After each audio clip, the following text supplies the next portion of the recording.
नमस्कार। हम पंचतंत्र, जो कि विष्णुदत्त शर्मा द्वारा संस्कृत में लिखा गया था, का हिंदी में अनुवाद सुन रहे हैं और अब तक 5 कड़ियाँ सुन चुके हैं। आज है 6ठी कड़ी। जब करटक ने 5वें एपिसोड में मैंने बताया कि पूछा कि आप वहाँ पहुँचकर सर्वप्रथम क्या कहेंगे, तो सुनिए दमनक ने क्या जवाब दिया।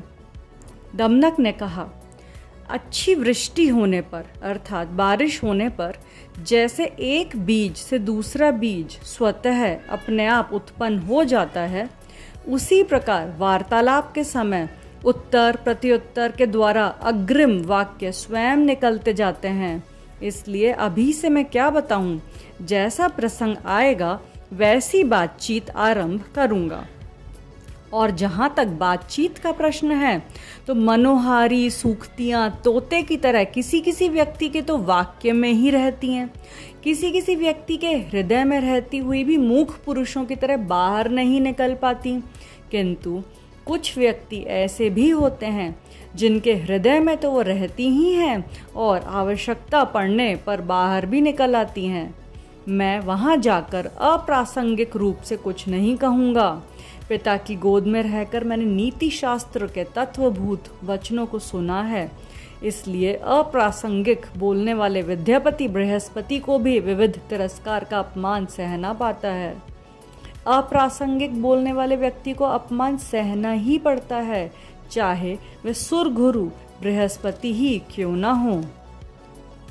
करटक ने कहा, विषधरों से युक्त विषम पाषाण निर्मित सिंह व्याघ्र आदि हिंसक पशुओं से ग्रस्त होने के कारण जैसे पर्वत जाने योग्य नहीं होते हैं, उसी प्रकार 6 व्यक्तियों से युक्त कूटभाषी कठोर दुष्ट जन से अवकीर्ण होने के कारण राजा भी अत्यंत कष्ट आराध्य ही होते हैं।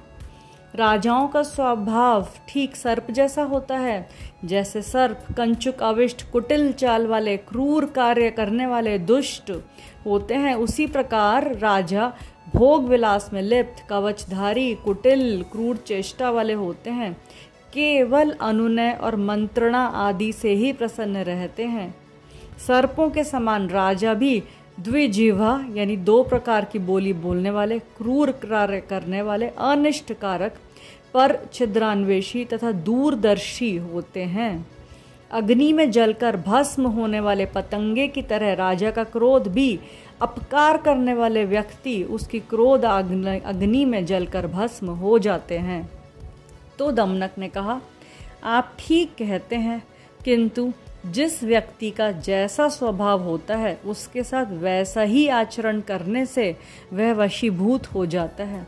अतः बुद्धिमान व्यक्ति को चाहिए कि वह स्वामी के मनोनुकूल मन के अनुसार आचरण करके उसको प्रभावित कर ले। स्वामी के मनोनुकूल आचरण करना सेवक के जीवन का सर्वोत्तम गुण होता है, क्योंकि राक्षस भी अनुकूल आचरण करने वाले व्यक्ति के वश में हो जाते हैं। राजा के क्रुद्ध होने पर उसकी स्तुति करना, उसके स्नेही व्यक्तियों के प्रति प्रेम भाव प्रदर्शित करना, उसके शत्रुओं के प्रति द्वेष भाव रखना और उसके दान की प्रशंसा करना राजा को प्रसन्न करने के लिए बिना किसी तंत्र मंत्र के यह वशीकरण होता है। दमनक के ऐसे वचन को सुनकर करटक ने कहा, यदि आपकी ऐसी इच्छा है तो अवश्य जाइए। भगवान मार्ग में आपका कल्याण करें। आपकी जो इच्छा है कीजिए। केवल एक बात स्मरण रखना कि राजा के यहाँ पहुँचकर सावधान रहना, क्योंकि आपके भाग्य पर ही हमारा जीवन निर्भर है।